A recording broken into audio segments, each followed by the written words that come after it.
You're listening to the Rewilding Earth podcast.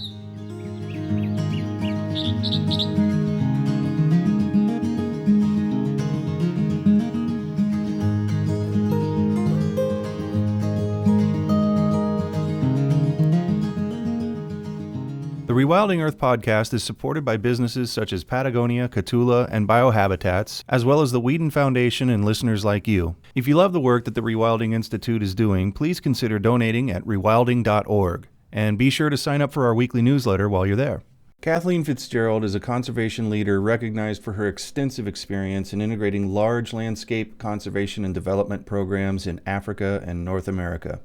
She was a senior staff member at the African Wildlife Foundation for 11 years, most recently serving as the vice president for East and Southern Africa. She also serves as a member of the Rewilding Leadership Council. Kathleen now leads Conservation Capital's Business Consulting Africa division, focusing on increasing revenue for protected area management and wildlife conservation. Kathleen has helped create new conservation areas, improve management of protected areas, established innovative public-private partnerships, and led community conservation initiatives. Today we talk about the state of funding for conservancies and parks in Africa and what can be done to raise money for anti-poaching units and wildlife and wildlands protection throughout Africa. You know, I've had the pleasure of living in Africa now for the last 12 years, and it's an incredible continent with extraordinary biodiversity, and I've had the privilege of working in Central African tropical forests where we have the incredible great apes, the vast savannas of East Africa, which of course supports the wildebeest migration and other extraordinary species, and then in Southern Africa, Miamba woodlands, which of course support the largest population of elephants in Africa. So we know Africa is incredibly diverse. It's rich with biological diversity, 20% of the Earth's surface, but it supports about a half of the world's mammalian species. So incredible diversity. And that diversity is supported by an extensive network of protected areas. We have about 8,400 protected areas in Africa, and it's really the building blocks for biodiversity conservation. And the threats to biodiversity in Africa range from country to country and region by region. Poaching, habitat loss, climate change, infrastructure development, a whole suite of threats. One of the key threats that I've been focusing on recently is a lack of funding for protected areas. Because when you are protecting about 14% of the land area in Africa, it's a big budget. And across Africa, each country, I can say across the board, they simply don't have enough resources to support protected area management. And so, one of the key questions that we've been trying to answer is, well, how much do you really need? How much money do you need to ensure Africa's parks and conservancies are managed well? And last year I did a paper with some colleagues, and we looked at protected areas that support lion. So we looked at about 242 protected areas across the continent, all of them supporting populations of lion or historical range areas where lions used to live. And what we found was annually, we need about $1 billion a year for the protection of those parks. And that's consistent with some other reports that have come out from Convention on Biological Diversity, IUCN. So the bottom line is, even prior to COVID, there is a major funding gap for protected areas. That's a heck of a number. In one way, and in another way, for what it is for, doesn't seem that bad either. How close are we to this? What's the current funding level? Yeah, we're not that close. Some of the work that's come out, for example, looking at, Craig Packer, who's done some incredible work on lions in Africa, the number that he likes to use is you need roughly $2,000 per kilometer square for a protected area that supports lion without fencing. And a majority of the protected areas in Africa operate on less than, let's say, $50 per kilometer square. And again, it ranges. So in South Africa, for example, the South African National Park Authority, SANParks, is much better funded than, for example, ICCN, which is the Protected Area Authority in the Democratic Republic of Congo. So the budget varies and also the level of support. But the key issue and what COVID has highlighted is that a significant percentage of the revenue generated to support Africa's biodiversity comes from wildlife-based tourism. And what COVID has highlighted is just the fragility of that entire system. Because literally overnight, we have seen tourism shut down. And I'll say completely, it has shut down overnight. And so the revenue that we have relied on to pay rangers, to support habitat protection, to support anti-poaching, that has disappeared overnight. So in one sense, people are maybe imagining how much of a break wildlife is getting. But I would caution that's probably not the way to look at it, because that means that less patrols are going on, probably, if they're not funded. Rangers and all kinds of things to do with security might be a bit compromised with a lack of funding, I would say. How does all that, how should people be looking at it? Yeah, absolutely. I mean, there have been images, for example, of lions laying in the middle of the road, and those are fun to look at. And you're 100% right. Some people have said wildlife is getting raked, and certainly it is in certain protected areas where we have seen too much tourism. And tourism has resulted in, for example, behavior change, because of a lack of regulation on vehicles and the number of people. However, I would caution against those fun pictures, because the reality is that without the resources to support the rangers who put their lives on the line every day, we're in trouble. For example, one of the areas I work in is the Masai Mara of southern Kenya. And the Mara is part of the transboundary landscape between Kenya and Tanzania. So you have the Serengeti of Tanzania and the Masai Mara in Kenya. And in the Mara, for example, what's amazing is you have the reserve, which is a county reserve, so the formal government-managed protected area. Around the Masai Mara are 15 community-owned conservancies. And what we've seen in Africa over the last 15 years is an explosion of community conservancies, which has been incredible, because it's increased habitat, it's increased space for wildlife, but also it has driven benefits directly to communities. And so there's a much greater participation and support for conservation, which is fantastic. And so in the Mara, we have these 15 conservancies. They cover about 350,000 acres of critical habitat. And it's owned by about 14,500 Maasai. And every year, to keep that land open for wildlife, those Maasai are paid, and they're paid a lease fee. And that lease fee, the funding, comes from the tourists that enjoy holidays in those conservancies. So now, with no tourists, we're scrambling to figure out how to raise the money to pay the landowners to keep that land open for wildlife. Because without that, they're going to run livestock in there, or maybe turn to other alternative land uses, which are not compatible with wildlife. And also that revenue supports rangers. In the Mara, for example, there are about 180 rangers all from the local community, which is great. So it provides jobs as well as protection.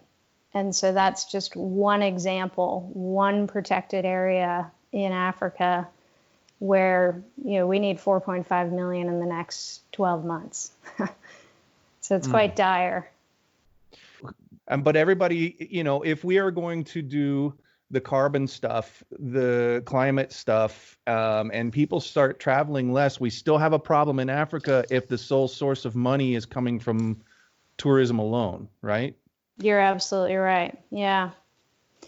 And that's where there's been the silver lining. So, out of crisis comes opportunity. And certainly we are in crisis. And the way that we're thinking about this situation is the first 12 months, which we're in right now, it's an emergency. It's a crisis. And what we're focusing on is how do we make sure that rangers are still on the ground? How do we make sure that the management authorities have the equipment and the resources they need to continue the work they're doing? How do we make sure the communities that live with wildlife, that live adjacent to protected areas, have the resources they need? I mean, food security is a major issue. So that's the emergency phase that we're in right now. And it's short term, we hope, right? No one really knows how long this situation is going to last. And certainly COVID has been slower in Africa than the rest of the world. Once we get through that emergency stage, we're then looking at a stabilization stage of about 2 years. Most tourism operators, for example, are not thinking about any kind of return to normalcy for years, given what's happening. So how do we then stabilize? How do we then recover? And then how do we grow? And the positive thing that's come out of this is looking at that issue that you just nailed, which is we can't rely on international tourism for supporting protected areas in Africa.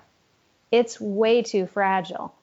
And a country like Kenya, for example, where I live, we've seen this before. We had a terrible election in 2007. And our tourism went down by 25%, and we were in the same panic. 5 years later, we had a bombing at a mall, and tourism shut down overnight. And each time we go through these episodes, people say, we need to diversify. We need a more resilient structure to support conservation. And each time we come out of those episodes, we go back to quote unquote business as usual. And I think what we're realizing here is we're not going to be able to go back to business as usual. We need to diversify revenue. We need a better structure going forward. And if you look at, for example, in Kenya, there's a conservancy called Opejida Conservancy. And it's located in central Kenya, just north of Mount Kenya. It's it's 110,000 acres and one of the most important rhino sanctuaries in East Africa. And they have about 6 different revenue streams to support the Conservancy. And one of those is domestic tourism, which is fantastic because it's not only generating revenue for the Conservancy, but it's getting Kenyans out into the bush and experiencing wildlife. And they now have incredible advocates for the Conservancy as well as for rhino conservation. So already we're starting to see people pivoting towards the domestic tourism market and trying to see how best to take advantage of that. Now, certainly that's not going to be applicable everywhere. If you look at a place like Congo, tourism is just not really an option. I mean, there's some tourism in Virungas on the east part of DRC, but elsewhere, that's not an option. So we're looking at other revenue streams like carbon credits, for example. I mean, you mentioned climate change. Certainly there's a massive opportunity in the Congo Basin for carbon credits. You're listening to the Rewilding Earth podcast. Did you know we also publish insightful and inspirational content from leading rewilding scholars, poets, artists, and organizers from around the world? You can visit rewilding.org and sign up for our weekly digest to receive brilliant, fresh insights on everything rewilding. You'll find over a decade of articles and news from the front lines of wildlands protection and all kinds of restoration efforts. Check us out at rewilding.org, and don't forget to share it with friends. Are there any funds that are being discussed when we're talking about raising money globally from all kinds of different countries to pitch in for all of the work, including wildlife conservation, that must be done going forward? Is there any hope there, or is there anything that you can talk about that might be a ray of hope that people are talking about? Sure. There is, which is great. And one of the points that we made in that paper that I mentioned on lions was donor funding is not going to fill the gap, full stop. And so, yes, we need to cultivate new support for biodiversity, of course, from the philanthropic community. But we also need to be creative and look at how countries, protected areas, regions can generate their own revenue. And so with this COVID crisis, we have seen rapid response from the likes of USAID, the European Union, the German Development Bank, very generous philanthropists who are passionate about wildlife and conservation in Africa, which is wonderful.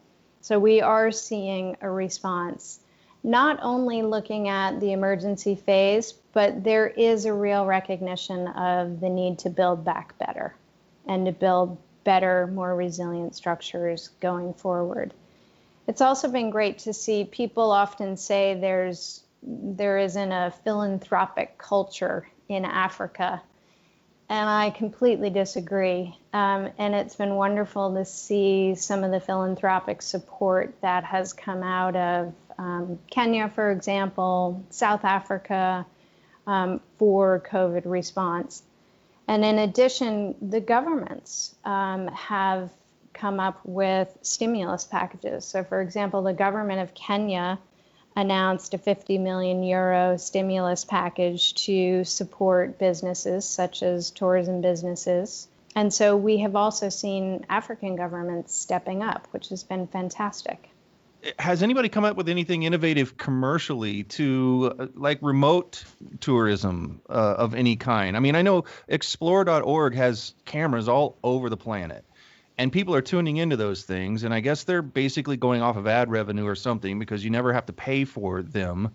I was thinking, man, what if there was a revenue generating thing that could happen there? It's not like the interest in Africa has died down. The interest to risking your life to travel to Africa has. Absolutely. And it's great that you mentioned explore.org because they've done some wonderful things in Africa. And it has been fun to see. So Olpejida Conservancy, which I mentioned, they're doing sofa safaris. And it's a way of keeping people engaged. And, you go out with some of their amazing staff and explore the conservancy with them.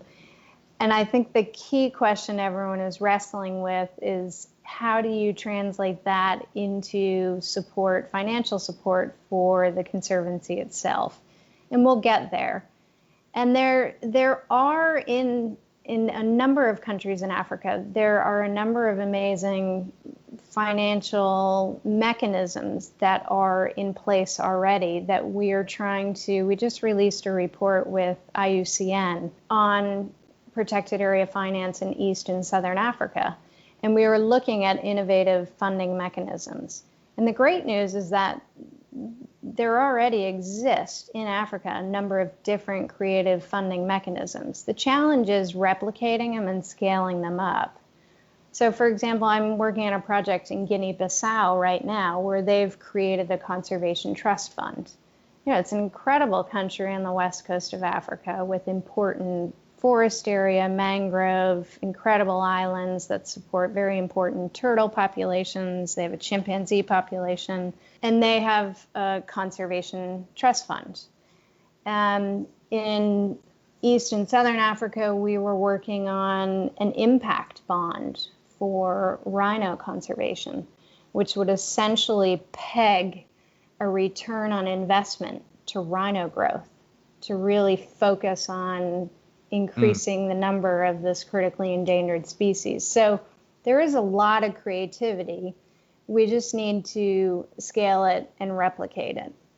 I don't think I have anybody else in the world I could talk to about this. And I've always had this question about new economies, emerging segments or whole new economies that are really based on the better the environment gets, the better your investment gets, period. Where wildlife or for forests or whatever. Well, the whole concept is it's essentially a payment for performance mechanism, right? And we've seen it in other sectors. We've seen it in education. We've seen it in prison reform, but it's never been done with wildlife. And so the rhino impact bond, the idea is, I'm sure you're aware, we've had massive poaching of black and white rhino in Africa for the last 8 years, which has had a cataclysmic impact on the species. And protected area authorities have done what they need to do, which is basically protect, right? But what we were trying to do is shift the dialogue to how do we protect, but also how do we start growing the population? And the challenge is to grow the rhino population, and we were focusing on black rhino because, critically endangered and less than 5,000 across the entire continent. To grow the black rhino population, you need substantial resources. You need a long period of time because you have to plan. And what we were finding was there was incredible funding support for rhino conservation, but oftentimes the grants were small and short term. And so it was very difficult for your managers on the ground to really map out a 5-year growth strategy.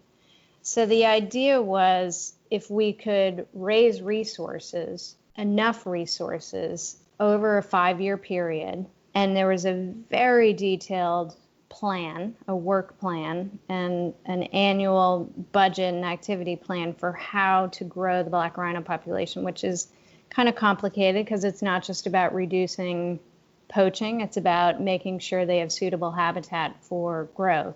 Then again, if you're an investor, Jack, you put your money in, and if we reach our target of, let's say, a 7% growth rate, you get back your money plus interest. Now, you're not going to get rich on this, right? We weren't looking at very high interest rates, but for people that were passionate about conservation and, 3% return was adequate, that's what we were looking at.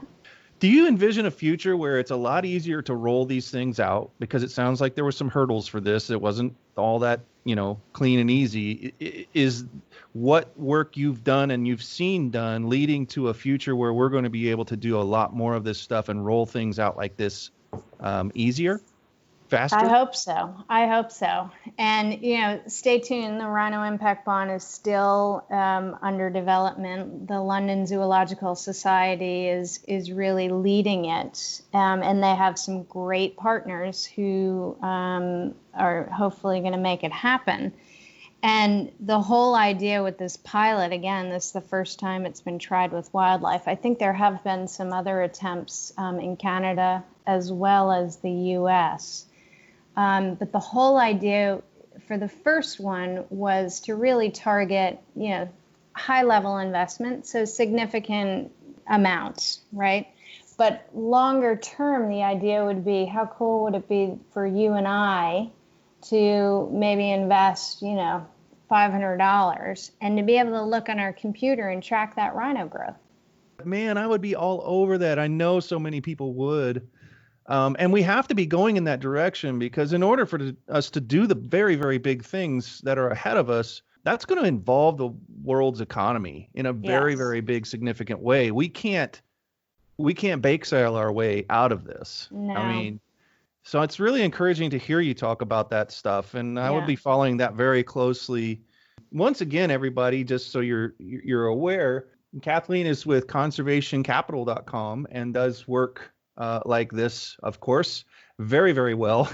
And it's really, really cool to talk to people like you who are getting things done in areas that I think a lot of people wonder about. Like, where's all the money coming from, or should it be coming from? How are they getting these programs done in Africa? Like, people are heartened to see videos on YouTube about rangers that everybody assumes the money's coming from tourism or something, probably, if they think about it at all, where these Right. people are lined up and they're getting trained to be, anti-poaching units and things like that. And all I see when I look at it is, I'm sure that's run on a very shoestring budget, but still, I bet it's very expensive to do that stuff at the scale, which you said in the top of the hour, 14%. Of protected lands, supposed to be protected lands in Africa on the continent. That's a very, very big deal. So the resource needs are, well, like you said, also at the top of the hour, $1 billion would be nice per year, right? Yeah. Yeah.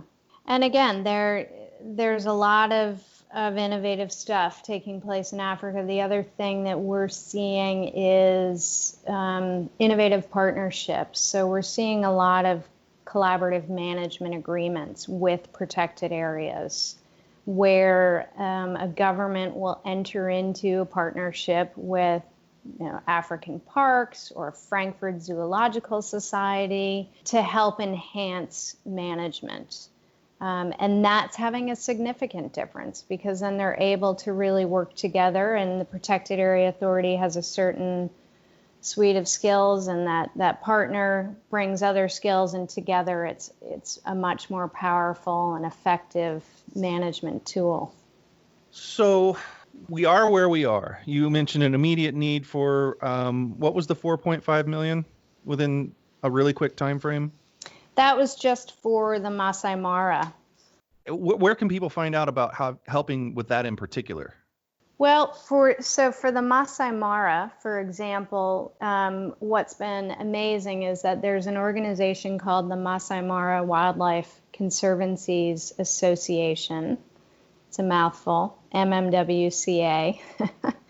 And they are coordinating all of the conservancies in the Mara landscape, which is great. And I think one thing that we as conservationists can do for the donor community is coordinate, because they're getting bombarded with requests. And so MMWCA, for example, consolidated all the needs from the 15 conservancies in that landscape into one proposal, one request. They've also negotiated with the landowners a reduction in those lease fees. And that's great. We're seeing, the tourism industry stepping up, government stepping up. We're also seeing the landowners step up and reduce fees, which is great. So a listener is thinking, what else can I do? What should I be paying attention to? What buzzwords that I might be skipping over or might not be showing up as easily on my feeds, my social media, my email alerts, that I should be can be paying attention to, that to help? Is there anything else that we can do? Well, I think Jack, you highlighted it earlier. While it's fun to see these, lions laying in the middle of the road, remember that these species are threatened. And again, we're seeing mixed messaging in terms of what's actually happening on the ground. We've seen an increase in bushmeat poaching, for example, in certain parks in Kenya. We lost 6 black rhinos in Botswana in April, whereas Kruger National Park is saying rhino poaching is actually low right now. So how this is all going to play out, we'll see. But the bottom line, it comes down to paying for it. And so I would say for listeners, certainly enjoy those videos of the lions and elephants that are coming out of Africa, but support some of those conservancies, because they need financial support to pay rangers, to provide support to communities that usually rely on that employment. I mean, there's a serious dearth of employment right now, which has a significant impact because there's just no social safeguard for a lot of the communities that generally rely on revenue. For example, in Rwanda, the home of the mountain gorilla, the Rwandan government shares 15% of all revenue from their parks with the communities that live adjacent to the parks, which is the highest revenue share in Africa. Just to give you an idea, in 2018, just from the mountain gorilla permits alone, they generated $19 million. So 15% of that goes to local communities. So that's now been shut off. So those communities, that revenue source, they don't have it. And so again, I think for your listeners, any immediate support that can be provided to conservancies, protected areas would be great. And there are a number of incredible groups working throughout the continent. If you're listening to this podcast somewhere other than rewilding.org, and you can find it at rewilding.org/pod, you'll see all of our episodes. Make sure you get to this page because all of those links and opportunities to help in the way that you choose will be there. Anything else going forward? So we get past COVID, we get, whatever that means. I don't know what past means, but we go forward. We put out some fires and deal with some immediate needs. That diversification thing, I think, is really the crux of what we're talking about today. How do you feel about that in general going forward? Are you hearing enough? Because you're the one who knows. You hear what most everybody else does not. You're privy to information that most people aren't. Is it looking good? Are we going in the right direction? I think we are. So post-COVID, again, what does that mean? We don't really know. Obviously, the thing that we haven't even spoke about is what we know is that COVID comes out of and has come from wildlife, right? So what I hope is that one of the things we recognize post-COVID is that 3/4 of the diseases, according to CDC, which infect humans, come from animals. And the more we disrupt nature, the more we disrupt protected areas, the greater incidence we're going to see. So my hope is post-COVID, we see more support and more recognition of the need to ensure that the protected area state in Africa is well managed, is protected, and that the ecological integrity can be intact. I really hope there's a strong commitment to that. The other thing we haven't really spoke about as well is that what we have seen out of COVID is that there have been some bans on illegal wildlife trafficking, which has also been a positive. And so I think all of your listeners, one of the things that they can do is keep watch.